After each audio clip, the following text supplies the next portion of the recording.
الحمد لله رب العالمين، والصلاة والسلام على أشرف الأنبياء والمرسلين محمد صلى الله عليه وعلى آله وصحبه وسلم تسليما كثيرا مزيدا إلى يوم الدين. أما بعد. All praise is due to Allah, the Lord, and we thank Him. I bear witness and testify there is no deity, there is no God worthy of worship except Allah. And I bear witness with no compulsion that Muhammad ibn Abdullah is His servant and messenger. To proceed, we spoke about yesterday the obligation of knowing one's religion.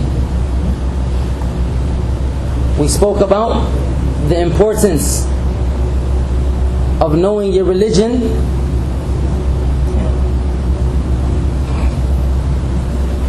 and what your religion is. We talked about what Islam is as a definition. Islam, the definition of Islam is istislam lillah bil-tawheed wal-inqiyad lahu bil-ta'a wal-khulusi min al-shirki wa ahlah wal-bara'atu min al-shirki wa ahlah ay al-khulus minhum. You must submit to Allah with complete tawheed, and you must follow all of His commandments, and you must free yourself from shirk, polytheism, and the people who believe in shirk. Ibraheem alayhi salam, what did he tell his people? From them is Azar. It was mentioned Azar was either his father or his uncle in the different interpretations of tafsir. What did he tell them when they disbelieved in Allah? He said, "Inna bura'a'u minkum wa mimma ta'buduna min dunillah." He said, I am free from you and everything that you worship other than Allah. Kafarna bikum, we disbelieve in you. Wa bada baynana wa baynakum al-adawatu wal-baghdha. And he said, from now on, there will be an enmity between me and you. Hatta tu'minu billahi wahda, until you believe in the one Allah and the true God. This was the understanding after you gave the da'wah to the people and they didn't answer this call to Islam.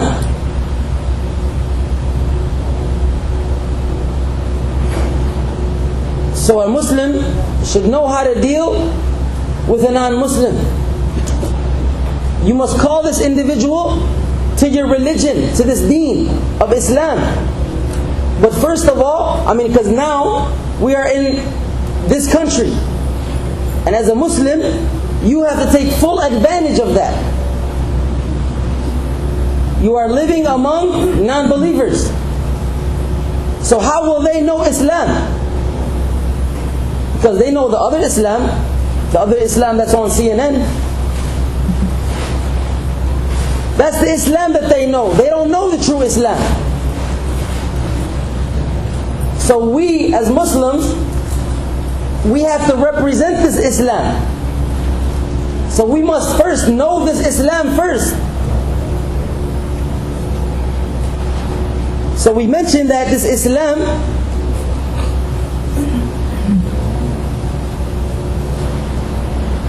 is istislam lillahi bil-tawheed, submitting to Him with complete monotheism.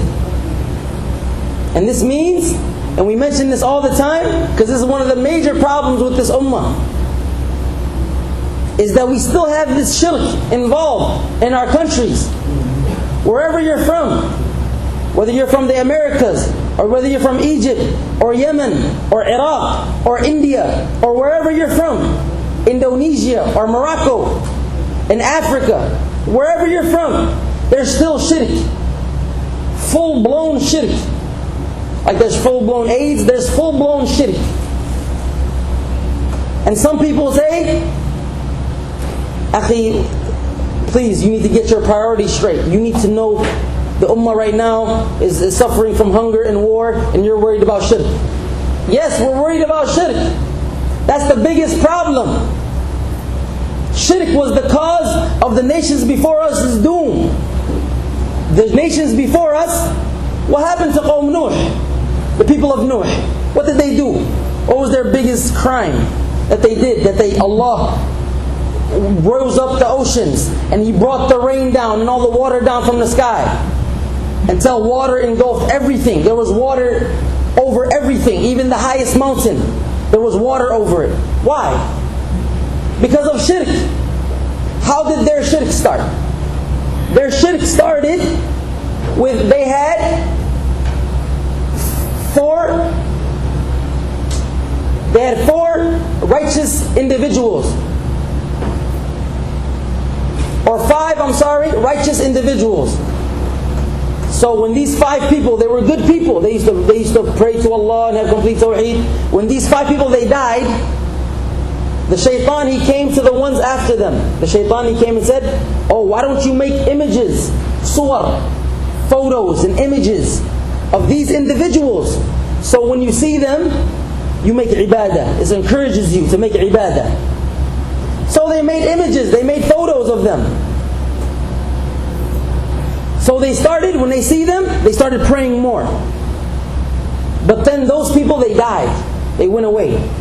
So the shaitan came back to the other ones, the grandchildren and the small ones. And the ones that weren't born yet. He said, oh, your fathers and your grandfathers, they used to worship these images. So worship them. So when Nuh came to them, and Nuh was mentioned, they was the first of the prophets on this earth. The first messengers.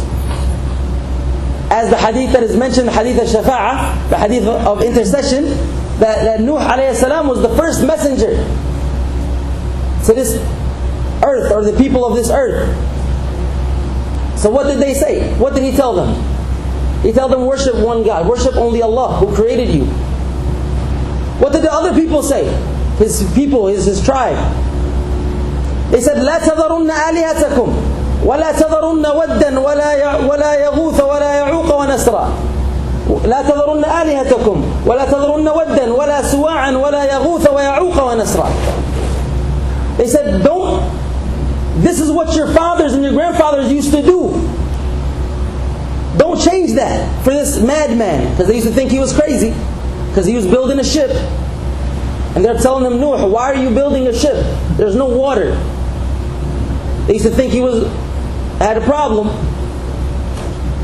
But he was only calling them to the one true God. So when you call people to the one true God, and everything about you is stating that, people are going to think you got a problem. People, when they see you in the subway, they're going to think that you have a problem. People, when they see you in Kansas or in Kentucky, where they're not used to seeing any Muslims, they're going to be very afraid of you and scared. But you have to represent yourself as a Muslim in this country, or you shouldn't be here. If you can't represent yourself as a Muslim in this country, you shouldn't be here. Because some people, this is their excuse. They say, oh, akhi, it's good. I love Islam. I want to pray. I want to look like a Muslim. I want to do everything, but I'm in this Catholic country, and that's no excuse. Then you shouldn't be there. You shouldn't. If you can't and this is one of the shurut. This is one of the conditions that the ulama, they mentioned for a person to live amongst the kuffar. You have to represent yourself first as a Muslim and know your religion. So when the kuffar, when they come to you in these ideas, you say, no, the Quran says this, the Prophet Muhammad ﷺ said this, I'm not going to believe you. Because your children right now, they're living among this kufr. And if you can't control yourself, first of all, and you can't control your children, then I suggest to myself and to you to leave. Because if you can't raise your kids here, you tell your daughter to wear the hijab,